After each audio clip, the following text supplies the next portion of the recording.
back.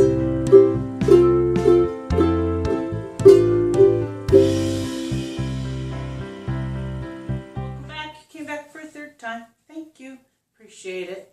I'm glad you're here at Andrea's Answers.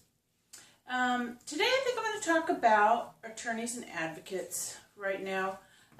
These are super helpful people on occasion, super disruptive people on other occasions. The attorneys and the advocates vary in their knowledge level, from super knowledgeable about special education to, okay, I'm here to make a buck and you're helping me do that. So the knowledge level varies, their input and the importance of that input varies, and so I can't speak to everyone. Sometimes these people are used to intimidate. The parent will say, oh, I'm going to get an attorney. You better watch out. Here I come. I'm going to get an advocate.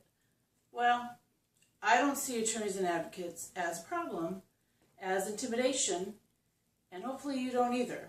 They're part of the team, and if they come on board, we're all hopeful that they are going to be part of the team, and this is all, remember, student-centered. Bring it back to the student. Sometimes when we lose trust of a parent, for whatever reason, our fault, their fault, whosever fault it is, sometimes the attorney and the advocate can be really helpful in bringing those parents to understand what's going on. The IEP process, especially for new people, can be very intimidating just in the nature of the process. There's the parent by themselves.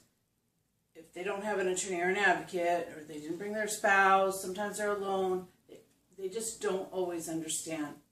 And here we are, the whole team, the psychologist, the administrator, the teacher, whoever happens to be, any specialists that are there.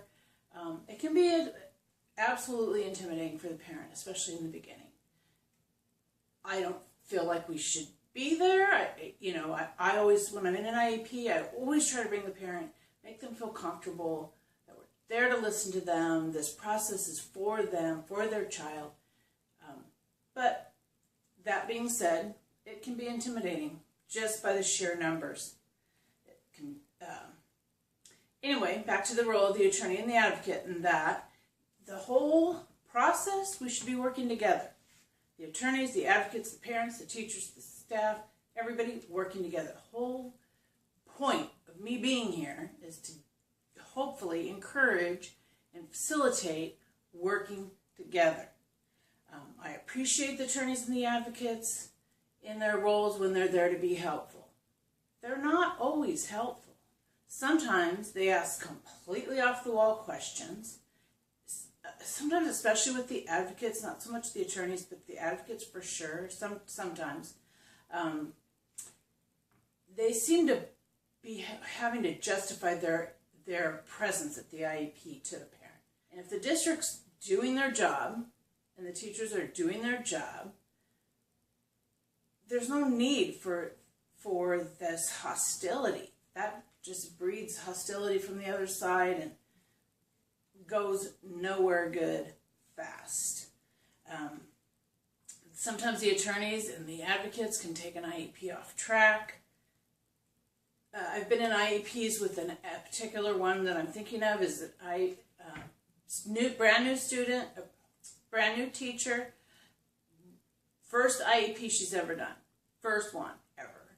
And she's in an IEP with tons of people.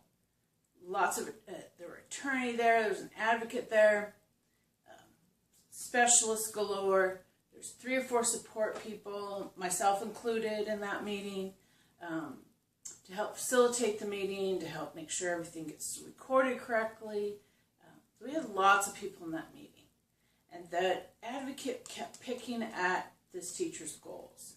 And the teacher did a great job, by the way. She knew what she had written for her goals. Fact of the matter is, that attorney and that advocate are not teachers.